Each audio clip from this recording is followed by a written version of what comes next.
8 के 12 होते हैं 6 8 के 12 के 2 होते हैं 2 ओके ना 2 1 जा 2 3 जा 3 तो simple question okay last exam में लगता है कंप्लीट करना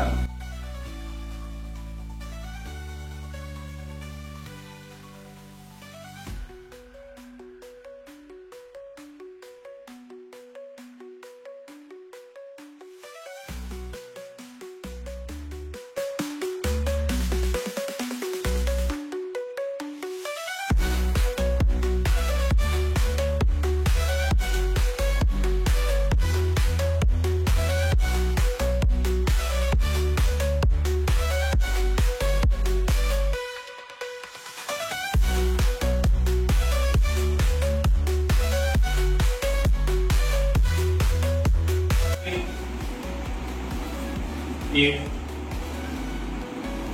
the bag has 500 rupees, 500 rupees, then the number of 2 rupees coins are there.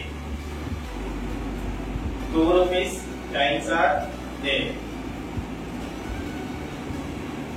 Question बचल చాలా చాలా చాలా చాలా ఇంపార్టెంట్ బట్ కానిస్టేబుల్ అయినా ఎస్ఐ అయినా చాలా చాలా ఇంపార్టెంట్ క్వశ్చన్ ఓకే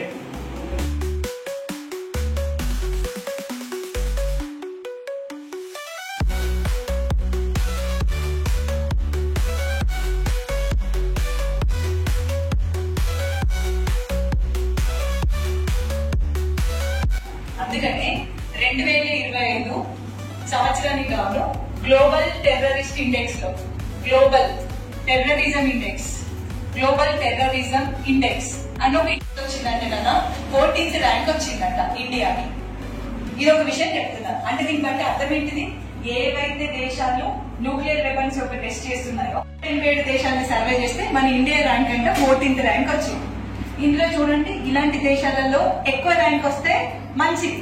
ఏంటంటే 1991 మే 21 రోజు భారతదేశంలో ఏ ప్రధానమంత్రి చనిపోయినా? 1991 మే 21 రోజు భారతదేశంలో ఏ ప్రధాని చనిపోయినా? రాజీవ్ గాంధీ.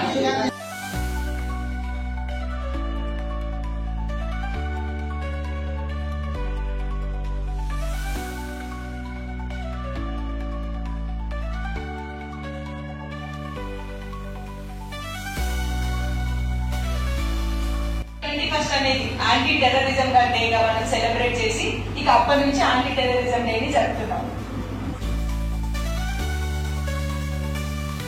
సరే చెప్పండి అన్న, ఇప్పుడు రాజీవ్ గాంధీ ప్రపంచంలో కాదు భారతదేశంలో మొదటి హత్యకు గురైన ప్రధానమంత్రి ఎవరు? First assassinated PM in India, second assassinated PM Rajiv Gandhi. అంటే second assassinated PM Rajiv Gandhi ఎవరు చెప్పారు? ఏ రోజు చెప్పారు? అందుకే మే 21 ఏమని సెలబ్రేట్ చేస్తారు? యాంటీ టెర్రరిజం డే అని సెలబ్రేట్ చేస్తారు. ఇప్పుడు 2025 గ్లోబల్ టెర్రరిజం ఇండెక్స్ లో ఇండియా ర్యాంక్ ఎంత? 14th rank. అలా 14th ర్యాంక్ రావడానికి కారణం ఏంటిది? మనం అప్పటి నుంచి ఎప్పుడైతే రాజీవ్ గాంధీ